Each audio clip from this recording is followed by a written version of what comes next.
हिंदू धर्म में भगवान विष्णु को सृष्टि का अनुयायी माना जाता है, तो वहीं भगवान गणेश को सभी देशों में प्रथम पूज्य माना जाता है। इसलिए अनंत चतुर्दशी की पूजा और व्रत बहुत फलदायक माना जाता है। भादो माह के शुक्ल पक्ष की चतुर्दशी तिथि को अनंत चतुर्दशी का पर्व मनाया जाता है। इस दिन को अनंत चौदस के नाम से भी जाना जाता है। दरअसल इस दिन सिर्फ 10 दिन तक चलने वाले गणेश उत्सव का समापन होता है, बल्कि विष्णु भगवान की पूजा भी होती है।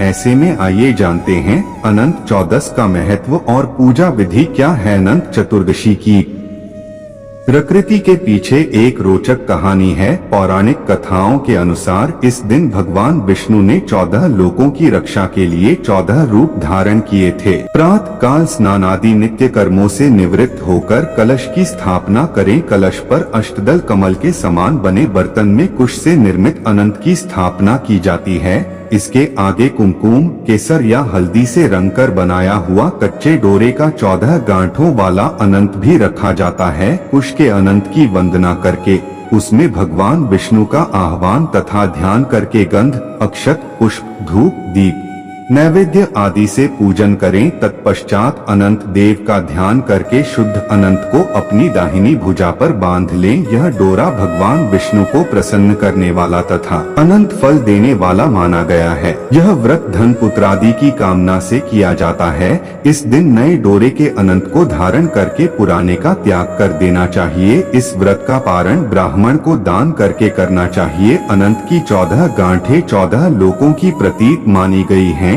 उनमें अनंत भगवान विद्यमान हैं। भगवान सत्यनारायण के समान ही अनंत देव भी भगवान विष्णु का ही एक नाम है।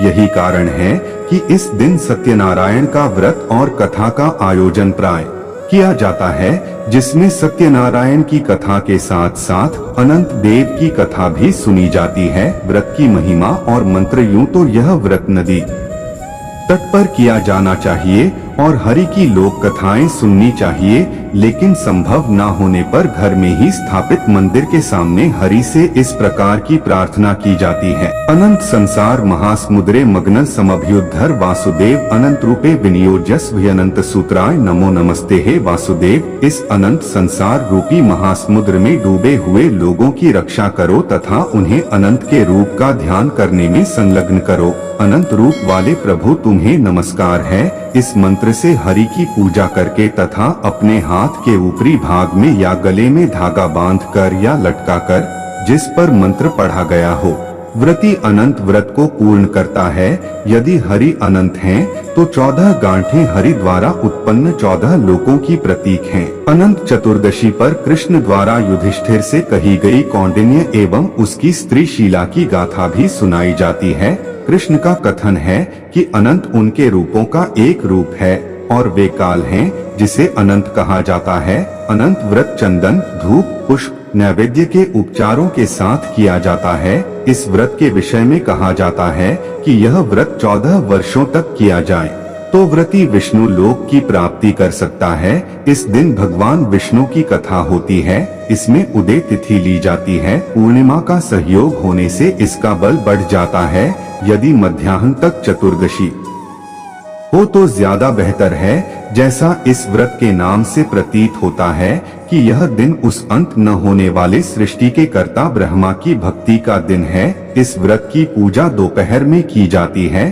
अनंत चतुर्दशी की पौराणिक कथा। एक बार महाराज युधिष्ठिर ने राजसूय यज्ञ किया। उस समय यज्ञ मंडप का निर्माण सुंदर तो था ही, अद्भुत भी था। वह यज्ञ मंडप इतना मनोरम था कि जल व थल की भिन्नता प्रतीत ही नहीं होती थी। जल में स्थल तथा स्थल में जल की भांति प्रतीत होती थी। बहुत सावधानी करने पर भी बहुत से व्यक्ति उस अद्भुत मंडप में धोखा खा चुके थे। एक बार कहीं से टहलते टहलते दुर्योधन भी उस यज्ञ मंडप में आ गया और एक तालाब को स्थल समझ उसमें गिर गया। द्रौपदी ने यह देखकर अंधों की संतान अंधी कहकर उनका उपहास किया। इससे दुर्योधन चिढ़ गया।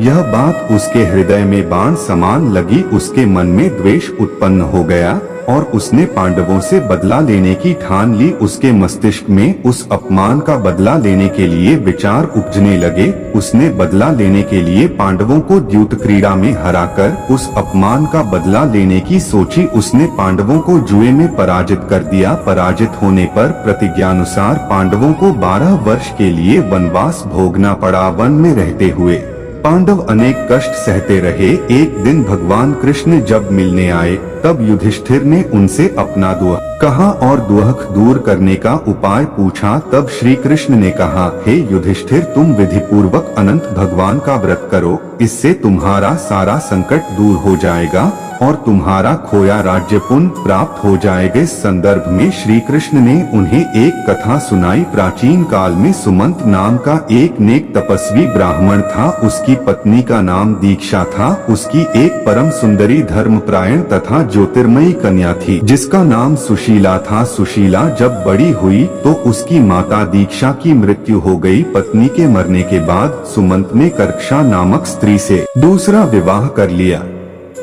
सुशीला का विवाह ब्राह्मण सुमंत ने कौंडिन्य ऋषि के साथ कर दिया। विदाई में कुछ देने की बात पर कर्कशा ने दामाद को कुछ ईंटें और पत्थरों के टुकड़े बांध कर दे दिए। कौंडिन्य ऋषि दुखी हो अपनी पत्नी को लेकर अपने आश्रम की ओर चल दिए, परंतु रास्ते में ही रात हो गई। वे नदी तट पर संध्या करने लगे। सुशीला ने देखा वहाँ पर बहुत सी स्त्रियां सुंदर वस्त्र धारण कर किसी देवता की पूजा पर रही थीं। सुशीला के पूछने पर उन्होंने विधि पूर्वक अनंत व्रत की महत्ता बताई। सुशीला ने वहीं उस व्रत का अनुष्ठान किया और 14 गांठों वाला डोरा हाथ में बांधकर ऋषि कौंडिन्य के पास आ गई। कौंडिन्य ने सुशीला से डोरे के बारे में पूछा तो उसने सारी बात बता दी। उन्होंने डोरे को तोड़कर अग्नि में डाल दिया।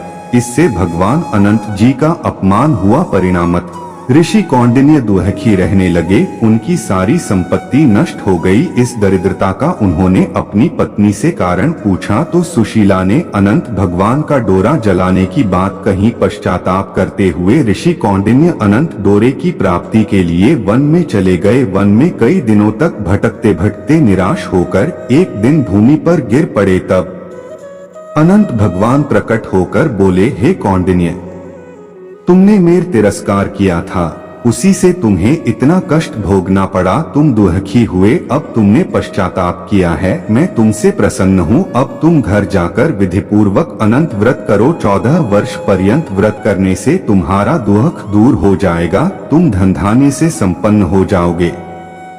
कौंडिन्य ने वैसा ही किया और उन्हें सारे क्लेशों से मुक्ति मिल गई। श्री कृष्ण की आज्ञा से युधिष्ठिर ने भी अनंत भगवान का व्रत किया, जिसके प्रभाव से पांडव महाभारत के युद्ध में विजयी हुए तथा चिरकाल तक राज्य करते रहे। भाद्रपद के शुक्ल पक्ष की चतुर्दशी को अनंत चतुर्दशी का व्रत किया जाता है। इस दिन अनंत के रूप में हरि की पूजा होती है। पुरुष दाएं तथा स्त्रियां बाएं हाथ में अनंत धारण करती हैं। अनंत राखी के समान रुई या रेशम के कुंकू रंग में रंगे धागे होते हैं और उनमें 14 गांठें होती हैं। इन्हीं धागों से अनंत का निर्माण होता है। यह व्यक्तिगत पूजा है। इसका कोई सामाजिक धार्मिक उत्सव नहीं होता। अग्नि पुराण में इसका विवरण है। व्रत करने वाले को धान के एक प्रसर आटे से रोटियां या पूरी बनानी होती हैं, जिनकी आधी वह ब्राह्मण को दे देता है और शेष स्वयं प्रयोग में लाता है। इस दिन व्रती को चाहिए कि प्रातः काल स्नानादि नित्य कर्मों से निवृत्त होकर कलश की स्थापना करें। कलश पर अष्टदल कमल के समान बने बर्तन में कुश से निर्मित अनंत की स्थापना की जाती है। इसके आगे कुमकुम, केसर या हल्दी से रंगकर बनाया हुआ कच्चे डोरे का 14 गांठों वाला अनंत भी रखा जाता है। ऐसी मान्यता है कि महाभारत काल से इस व्रत की शुरुआत हुई, जब पांडव जुए में अपना राज्य गंवाकर वन वन भटक रहे थे तो भगवान श्री कृष्ण ने उन्हें अनंत चतुर्दशी व्रत करने को कहा। कष्टों से मुक्ति पाने के लिए धर्मराज युधिष्ठिर ने अपने भाइयों व द्रौपदी के साथ इस व्रत को किया। तभी से इस व्रत का चलन शुरू हुआ। व्रत करने वाले श्रद्धालु भगवान विष्णु या श्री कृष्ण रूप की पूजा करते हैं। अनंत स्वरूप 14 गांठों वाले अनंत सूत्र की विधि पूर्वक पूजा करने और व्रत की कथा सुनने के बाद इसे बाहों पर बांधा जाता है। पूजा के बाद पुरुष सूत्र को अपने दाहिने हाथ पर जबकि स्त्रियां बाएं हाथ पर बांधती हैं। भारत के कई भागों में इस व्रत का चलन है। पूर्ण विश्वास के साथ व्रत करने पर यह अनंत फलदायी होता है। उम्मीद करते हैं दोस्तों आप सभी को यह कथा पसंद आई हो तो वीडियो को लाइक और शेयर अवश्य कर दीजिएगा। और आप भी भगवान विष्णु शिव के सच्चे भक्त हैं तो कमेंट में श्री हरि हर हर महादेव अवश्य लिख दीजिएगा।